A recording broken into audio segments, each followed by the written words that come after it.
இந்த பாடத்துல இருந்து நம்ம பெறக்கூடியவங்களா இருக்கணும். ஒன்று என்ன தெரியுமா, சுபஹானல்லாஹ், இறைவன் கொடுத்தான் என்கிறத முதல்ல மனப்பூர்வமா ஏத்துக்கிறோம். எதுவா இருந்தாலும் சரி, ஒரு கவலை உணவுல நம்மளுடைய பங்கு எதுவுமே கிடையாது. அதை நம்ம முதல்ல புரிஞ்சுக்கிறோம்.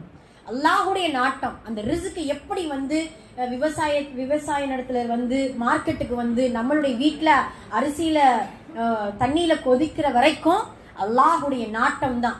ஏன் அந்த உணவு வாய் கவலத்திற்குள் போய் அவ்வளவு ஏன் வயிற்றுக்குள்ள போய் அது ஜீரணமாகி நம்மளுடைய உடலுக்கு சக்தியை கொடுக்கக்கூடிய வரைக்கும் அல்லாஹுடைய நாட்டம். அவ்வளவுதான். அல்லாஹ் நாடுனாதான் இது முடியும் அப்படிங்கறத முதல்ல சிந்திக்கணும். இப்ப இறைவன் கொடுத்தான்ங்கிறத முதல்ல நம்ம எடுத்துக்கணும். அதுதான் அதற்கான தீர்வு.